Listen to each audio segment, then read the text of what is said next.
Why is it that you think that helping other people brings such joy and fulfillment to our lives?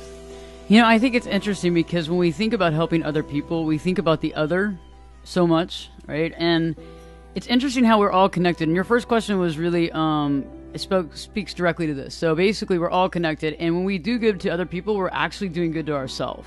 The same applies for doing something bad or awful. So when people actually kill and murder other people, they kill and murder other people, but they're actually hurting themselves.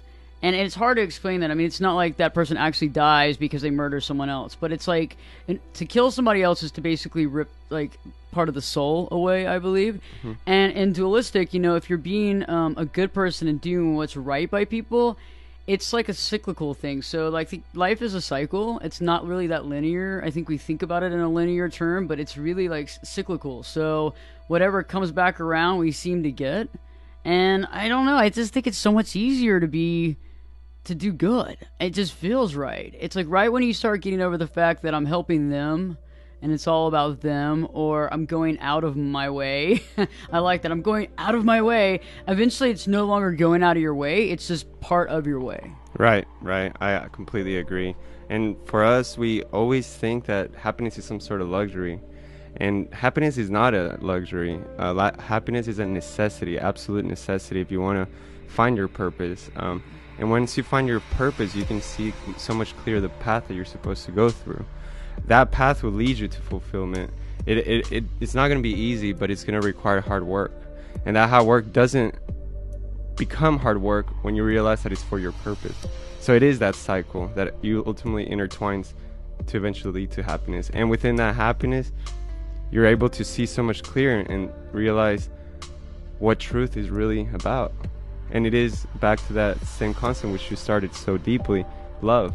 And love we can talk about for days, decades, because it's our strongest instinct. And we evolve as humans based on our strongest instincts, which are love and compassion. Without those two qualities, we would not be where we're at right now. War would have already deteriorated us. But for some reason, when something bad happens, don't you get that urge that, oh my God, I want to go help?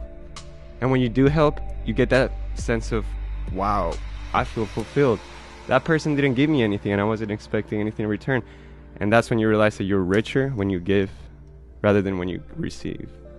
I think that's so interesting. You know what's interesting too is that I'm actually kind of writing this concept right now, and it's about love, and it's about how, you know, a lot of times we want to tell somebody we love them, but we don't because we get scared about what they might say or what they might not say. Right. Like, oh yeah, you're like, I love you. And they're like, you know, I really like you too. You know, you're a really great person. And, you know, you got great qualities and I'm feeling a little odd. So, hey, take care. And in those situations, a lot of times we want to hear that I love you back. Like, it seems like it has to be. But I'm honestly saying this at this time is that the more you say I love you to other people, the more you will feel love. And it doesn't have to come directly back to you. It's interesting how that is. And yeah, it's true that you can choose happiness. We can all choose happiness. We can all choose depression. I could literally choose right now, okay, I'm really depressed. I'm going to choose depression. I'm going to lay down.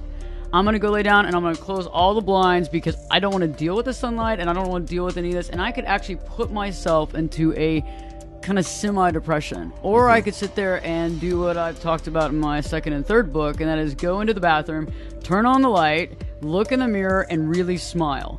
And smile and look at your smile for as long as it takes for you to smile back. Wow. Because you can't just like keep smiling and not begin to get a smile. You know, and when we frown, it's like it brings it even more in. Like when we frown, it's like that unhappiness just kind of, you know, pulls us in. It's like when we're watching like negative content on TV.